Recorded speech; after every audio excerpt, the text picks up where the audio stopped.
여러분, 오늘 아침 눈을 뜨셨을 때 가장 먼저 어떤 생각이 드셨나요? 설레는 하루가 기다린다는 느낌이었나요? 아니면 또 하루가 시작됐구나 하는 무거운 한숨이 먼저 나오셨나요? 평생을 가족을 위해, 직장을 위해, 주변 사람들을 위해 앞만 보고 달려오셨잖아요. 누구보다 열심히 사셨고 남 부끄럽지 않게 사셨다고 자부하시는 분들도 많으실 겁니다. 그런데 어느 날 문득 이런 생각이 드는 거예요. 나 잘 살고 있는 건가? 앞으로도 이렇게 사는 건가? 그 생각이 떠오르는 순간 가슴 한쪽이 서늘해지면서 말로 표현하기 어려운 공허함이 밀려오셨던 적 분명히 있으실 겁니다. 그게 여러분이 부족해서가 아닙니다. 지쳐서도 아니고요. 단지 인생 후반전을 어떻게 살아야 하는지 아무도 제대로 알려준 사람이 없었기 때문입니다. 학교에서도 직장에서도 그 누구도 인생의 가장 중요한 시기를 어떻게 보내야 하는지는 가르쳐 주지 않았으니까요. 오늘 이 영상을 끝까지 보시면 오늘 밤 잠자리에 드실 때 어제와는 확실히 다른 편안함을 느끼시게 될 겁니다.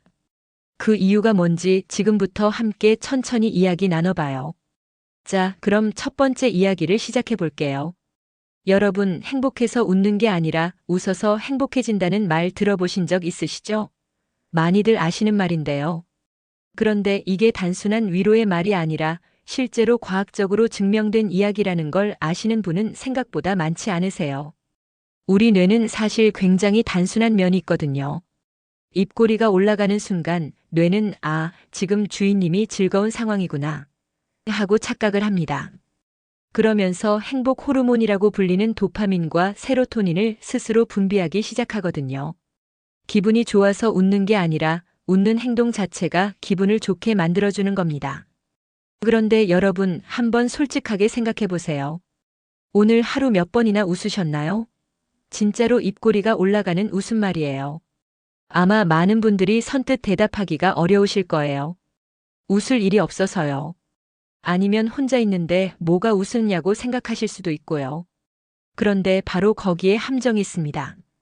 인생이 잘 풀리는 사람들의 공통점이 뭔지 아세요? 그 사람들은 웃을 일이 생겨서 웃는 게 아니에요. 웃음을 스스로 만들어내는 사람들이거든요. 기다리는 게 아니라 먼저 움직이는 거죠. 방법은 정말 간단합니다. 아침에 일어나서 화장실 거울 앞에 서보세요. 그리고 딱 15초만 억지로라도 입꼬리를 올려보는 거예요. 처음엔 어색하고 우습게 느껴지실 수 있어요. 이게 뭐 하는 짓인가 싶기도 하시겠죠. 근데 그 15초가 하루 전체의 분위기를 바꿔놓습니다. 실제로 미국의 한 심리학 연구에서 억지로 웃는 표정을 지은 그룹이 그렇지 않은 그룹보다 스트레스 수치가 유의미하게 낮게 나왔다는 결과가 있거든요. 뇌는 진짜 웃음과 가짜 웃음을 구별하지 못한다는 거예요. 하루 3번, 딱 15초씩만 해보세요. 아침에 일어나서 1번, 점심 먹고 나서 1번, 자기 전에 1번. 그게 전부예요. 돈도 안 들고 시간도 거의 안 걸리는 이 작은 습관이 여러분의 하루를 조금씩 그리고 분명하게 바꿔놓기 시작할 겁니다. 그런데요, 웃음만으로는 아직 부족합니다. 우리 몸에는 웃음보다 더 빠르게, 더 강하게 마음을 안정시켜주는 방법이 하나 더 있거든요. 그게 뭔지 바로 이어서 말씀드릴게요. 이번엔 아주 쉬운 질문 하나 드려볼게요. 여러분, 오늘 하늘을 보셨나요? 당연하지, 밖에 나갔다 왔는데 하시는 분도 계실 거고요. 글쎄, 바빠서 그런 거 신경 못 썼는데 하시는 분도 계실 겁니다. 그런데 여기서 제가 드리는 질문은 그냥 지나가다 하늘이 눈에 들어온 게 아니에요. 고개를 들고 눈을 맞추고 잠시 멈춰서 하늘을 바라본 적이 있냐는 거예요. 사실 중년이 되고 나면 우리 시야가 점점 좁아지거든요. 내 걱정, 자식 걱정, 건강 걱정, 돈 걱정 온통 코앞에 있는 문제들에만 눈이 고정되기 시작해요. 심리학에서는 이걸 터널 시야 현상이라고 부르는데요. 마치 긴 터널 안에 갇혀서 앞만 보이는 것처럼 내 주변의 넓은 세상이 보이지 않게 되는 거예요. 그 상태에서는요, 아무리 해결책을 찾으려 해도 잘 안 보입니다. 생각이 제자리를 빙빙 돌기만 하고 마음은 점점 더 무거워지죠. 혹시 그런 경험 있으세요? 분명히 별거 아닌 문제인데 밤새 그 생각만 하다가 아침을 맞이한 경험 말이에요. 그럴 때 필요한 게 바로 시야를 여는 것입니다. 그리고 그 가장 쉬운 방법이 하늘을 보는 거예요. 실제로 뇌과학 연구에서 넓고 광활한 자연 풍경을 바라보는 것만으로도 우리 뇌에서 스트레스 반응을 담당하는 편도체의 활동이 눈에 띄게 줄어든다는 결과가 있거든요. 30초면 충분합니다. 딱 30초만 고개를 들고 하늘을 바라보는 거예요. 구름이 흘러가는 걸 보세요. 바람에 따라 모양이 바뀌고 색이 달라지고 어느새 사라지기도 하잖아요.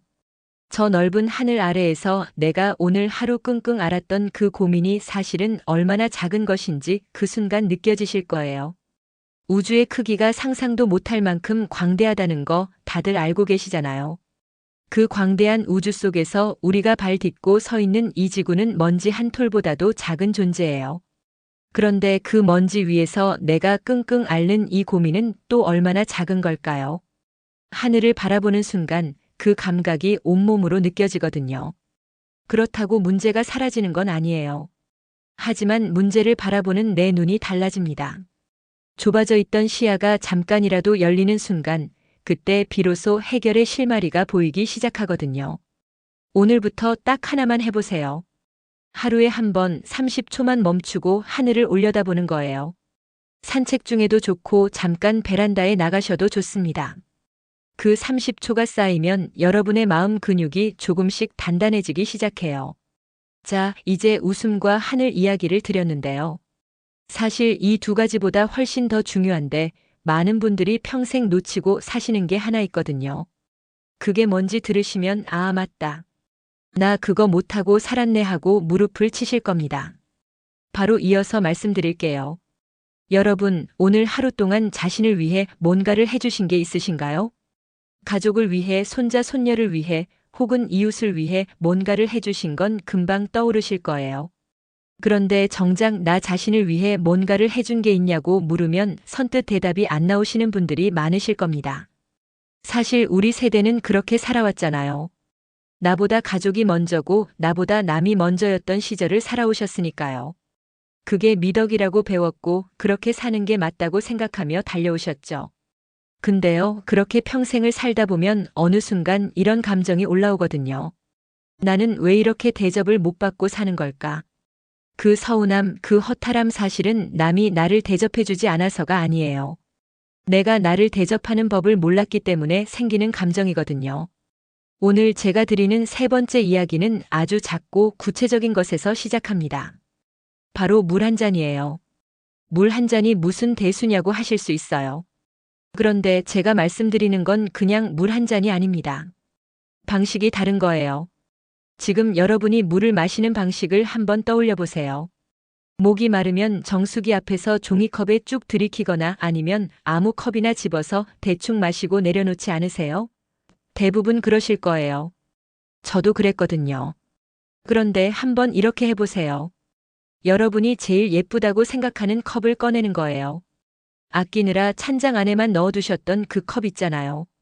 그 컵에 물을 따르고 잠깐 자리에 앉아서 그 온도를 손으로 느끼면서 천천히 마셔보는 거예요. 딱 그것만 해도 돼요. 거창한 게 아닙니다. 그 순간 나는 나 자신에게 이렇게 말하는 거예요. 나는 대접받을 자격이 있는 사람이야. 말로 하지 않아도 괜찮아요. 그 행동 자체가 이미 그 메시지를 마음에 전달하거든요. 심리학에서는 이걸 자기 돌봄 행동이라고 부르는데요. 아주 작은 자기 돌봄 행동이 반복될수록 우리 마음속에 자존감의 기초가 쌓이기 시작한다고 해요. 대단한 성취나 남의 칭찬이 없어도 내가 나를 소중히 여기는 행동 자체가 자존감을 만들어낸다는 거죠. 그리고 신기한 게 있어요. 내가 나를 대접하기 시작하면 주변 사람들도 나를 함부로 대하지 않게 됩니다. 내가 나를 대하는 방식이 타인이 나를 대하는 기준이 되거든요. 내가 스스로를 귀하게 여기는 사람에게는 다른 사람들도 자연스럽게 조심스러워지는 거예요. 물 한 잔 예쁜 컵 천천히 앉아서 오늘 딱 한 번만 해보세요. 그 작은 행동이 여러분의 자존감을 세우는 첫 번째 벽돌이 될 거예요. 자, 이제 나를 돌보는 이야기를 드렸는데요. 사실 이것만큼 중요한 게 또 있어요. 아무리 내가 웃고 하늘을 보고 나를 대접해도 이것 하나가 안 되면 인생이 절대 편해지지 않습니다. 많은 분들이 알면서도 평생 못하고 사시는 것, 그게 뭔지 아세요? 지금 바로 말씀드릴게요. 여러분, 살면서 이런 경험 있으세요? 솔직히 하기 싫은데 거절했다가 상대방이 서운해할까봐 억지로 들어준 적이요. 내 몸이 피곤한데도 내 시간이 필요한데도 에이, 그냥 해주지 뭐하고 넘어가신 적 있으시죠? 아마 한두 번이 아니실 겁니다. 우리 세대는 특히 더 그렇거든요. 어릴 때부터 양보해라, 배려해라, 남을 먼저 생각해라 하고 배워오셨으니까요. 그게 몸에 배다 보니 거절이라는 게 마치 나쁜 사람이 되는 것처럼 느껴지는 거예요. 상대가 실망할까봐, 관계가 틀어질까봐, 이기적인 사람으로 보일까봐 그렇게 참고 또 참으시는 거잖아요. 그런데 여러분, 한번 솔직하게 들여다보세요. 모두에게 좋은 사람이 되려고 애쓰다가 정작 나 자신에게는 얼마나 나쁜 사람이 되고 있었는지요. 하고 싶지 않은 일을 억지로 하고 난 뒤에 밀려오는 그 공허함, 그 억울함, 그 피로감, 그게 쌓이고 쌓이면 어느 날 갑자기 이유도 모르게 눈물이 나거나 아무것도 하기 싫어지는 무기력감으로 터져 나오거든요. 혹시 그런 적 있으세요? 그건 여러분이 나약해서가 아니에요. 너무 오랫동안 나를 뒷전으로 밀어왔기 때문에 생기는 자연스러운 반응입니다. 거절은 나쁜 게 아니에요. 거절은 나를 지키는 성벽입니다. 아, 그건 제가 좀 어렵겠어요. 딱 이 한마디예요. 길게 설명할 필요도 없고 미안하다고 굽실거릴 필요도 없어요. 어렵겠다고 말하는 순간 여러분의 에너지를 조금씩 갉아먹던 관계들이 정리되기 시작합니다. 그리고 신기한 게 있어요. 진짜 소중한 사람은요, 여러분의 거절을 들어도 관계가 흔들리지 않아요. 오히려 아, 이 사람이 솔직하게 말해줬구나 하고 더 신뢰하게 되거든요. 반대로 거절 한 번에 돌아서는 사람이라면 처음부터 진짜 내 사람이 아니었던 거예요. 선을 긋는다는 게 차갑고 냉정한 것처럼 느껴지실 수 있어요. 그런데 사실은 반대입니다. 선명하게 선을 그을 수 있는 사람이 진짜 따뜻한 관계를 오래 유지할 수 있거든요. 경계가 있어야 서로가 편하고 서로를 오래 아낄 수 있는 거예요. 오늘부터 딱 한 번만 연습해 보세요. 마음이 내키지 않는 부탁을 받았을 때 습관적으로 네 하고 대답하기 전에 딱 3초만 멈추는 거예요. 그 3초 안에 나 자신에게 물어보세요. 내가 진심으로 원하는 건가? 아니면 그냥 눈치 때문에 하려는 건가? 그 대답이 후자라면 오늘은 용기 내서 어렵겠어요. 한번 해보시는 겁니다. 처음엔 어색하고 불편하실 거예요. 그런데 그 불편함을 한 번, 두 번 넘기다 보면 어느 순간 마음이 가벼워지는 걸 느끼실 거예요. 오랫동안 짊어지고 다니던 무거운 짐을 하나 내려놓은 것처럼요. 그런데요, 거절만 잘한다고 다 해결되는 건 아니에요. 아무리 내가 경계를 잘 세워도 주변에 이런 사람이 있으면 그 에너지가 다 새어나가 버리거든요. 그게 어떤 사람인지 혹시 여러분 주변에도 있지는 않은지 지금 바로 확인해 보세요. 여러분 주변에 혹시 이런 분 계세요? 만나기만 하면 한숨부터 쉬고 세상이 다 자기 편이 아니라는 듯이 불평불만을 늘어놓는 분이요. 아니면 만날 때마다 누군가의 험담을 꺼내놓고 대화가 끝날 때쯤엔 왠지 모르게 나까지 기분이 가라앉아 있는 그런 분이요. 딱 떠오르는 얼굴이 있으신가요? 그런 분들과 대화를 마치고 나면 이상하게 몸이 무겁고 아무것도 하기 싫어지는 느낌이 드시지 않으세요? 분명히 내가 뭘 한 것도 아닌데 왠지 모르게 피곤하고 지치는 그 느낌이요. 그건 기분 탓이 아니에요. 실제로 일어나는 일이거든요. 심리학에서는 이걸 감정 전염이라고 부릅니다. 우리 뇌 안에는 거울 뉴런이라는 신경세포가 있는데요. 이게 상대방의 감정을 마치 거울처럼 그대로 따라하도록 설계가 되어 있거든요. 그러니까 부정적인 에너지를 가진 사람 옆에 오래 있으면 내가 원하지 않아도 그 감정이 그대로 내 안으로 스며드는 거예요. 쉽게 말씀드리면 이런 거예요. 쓰레기통 옆에 오래 서 있으면 어떻게 되겠어요? 내 옷에도 머리카락에도 그 냄새가 배는 거잖아요. 내가 쓰레기를 버린 것도 아닌데 말이에요. 사람의 감정도 똑같습니다. 부정적인 말을 습관적으로 쏟아내는 사람 곁에 계속 있으면 나도 모르는 사이에 내 생각과 감정이 물들기 시작하거든요. 그런데 여기서 중요한 게 있어요. 그런 분들이 나쁜 사람이냐고요? 꼭 그런 건 아니에요. 그분들도 나름의 힘든 사정이 있고 어딘가에 털어놓고 싶은 마음이 있는 거거든요.